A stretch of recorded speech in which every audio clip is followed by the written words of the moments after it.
सदियों से हैं रिश्ते टूटे हो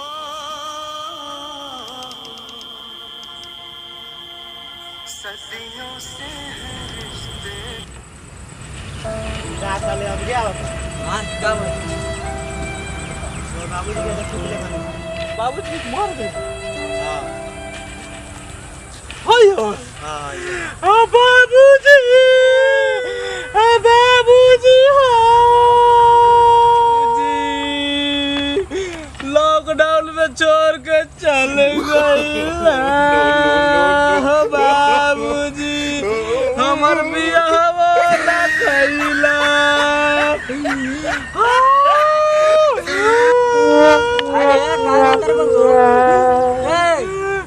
बाबूजी मर गइलन बाबूजी भूत हने आ तोरा भूत लौकत हने के कहलक तोरा बाबूजी हो हवा दी तो साला कहलक हो कि तोर बाबूजी मर गइल बारन तो हम कहले बाबूजी गुड़िया दितवा कहलक तो बाबूजी ई फूल फेकरा ने फुकाल बा चल घरे बाबूजी बड़ा दादा भइल बाहर में हो बाबूजी ओकेला खाना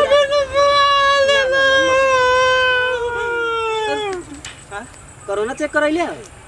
क्या हम तो चुरा के भागल बानी पैदले आवत नी अच्छा छोड़ जाए दे कोरोना है तो हमनी दुइये बाप बेटा ने मरल जाई चल साला विकास में कोरोना लेके आलो बाहर से ठीक है बड़ा मोबाइल पहले भारत में चल तेरा पढ़ दे चाहिए मोबाइल में रहेला चल चल ओकरा के स्कूल में भर्ती करावल जाओ खोज के स्कूल में जेल में रे स्कूल में जेल में काहे ला रुक रुक रुक ना बांधे दे ना तो बांध ले दौड़ दौड़ दौड़ दौड़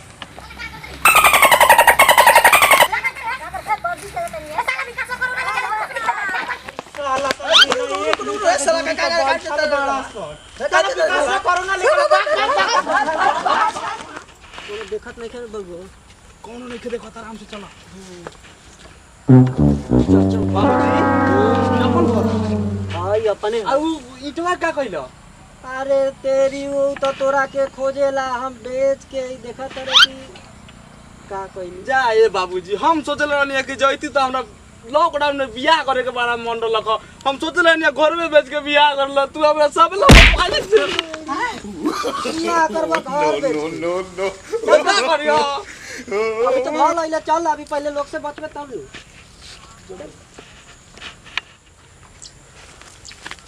ए जिलदार जिलदार कौन हमरा बाबूजी के नाम लेके बुलावता रे बाहर से आइले घर में घुस गइले हां अरे तू हमरा बाबूजी के इज्जत जानत नहीं कसू हमरा कहां से बुला के लावतन तू हमरा बाबूजी के पहिले उठा उठा पटकलो लेकिन अब हम आगल बानी उनका बेटा मार कौन मारता रे हमरा लइका के एकरा स्कूल में भेजा कोरोना लेके आइल बा कोरोना लेके आइल बा तोरा बुझाता कोरोना लेके एकरा के भेजा स्कूल में ना जाई स्कूल में ही जाई ना जाई ए बाबूजी का निकलो बनो जाई ना जाई ना जाई ओ बाबूजी ना जाई दादा ए छोड़ तू जानते रे हम बाहर से सोच के आए रहे कि घर जाएं त मीठा मछली खाएं साला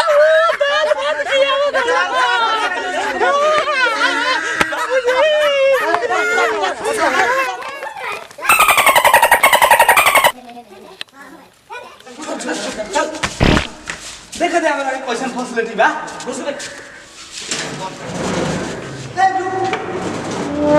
साला हे भूसौती में रखो सरे एगो गोदी नीचे बिछा देले बार लोन हमरा तो जानत रहन के बेटा है कितना अमीर घराना के बेटा है एगो मरइए बेजले सब बाप बेटा हां आ तू हे में रखबे हमरा के माई में रहल हां ओ भाई लोग खाना आवत बताओ तोनी के यहाँ कोनो दिक्कत बा ना ना कोनो दिक्कत नहीं थे खाए पिए के मिले फैसिलिटी मिलता नहीं हाँ सब फैसिलिटी मिला अरे रुक रुक ए त मीट मिला त मछली बाक बुरबा हां यहाँ मीट मछली अभी ना मिली, कोरोना चलता अभी, यहाँ मीट मछली तोरा खोजता रही। अब के बाहर से दाल चावल भूखे परेशान हो गए मैं पकड़ के लेके फिर नहीं मेरा खतरा लगा। इतना दिन बर्दाश्त कैला था ना, एक महीना और बर्दाश्त कर तो साथ में खात रही। सुन ना, तोरा सोफा पर नहीं के सुते हो। हां तो यहाँ माटी उटी बिछा देते वही पर सुत जाई। माटी पे केना सुते चटाई पर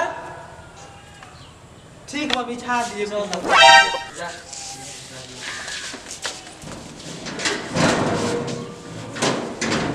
नमस्कार प्रणाम भैया, हम विकास कुमार शर्मा और ये पंकज भाई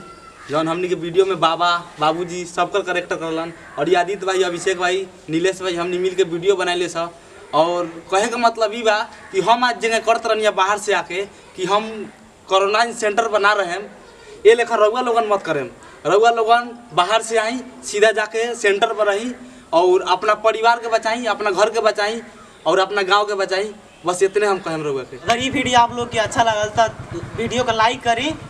कमेंट करी और जरूर करी और चैनल के सब्सक्राइब करी।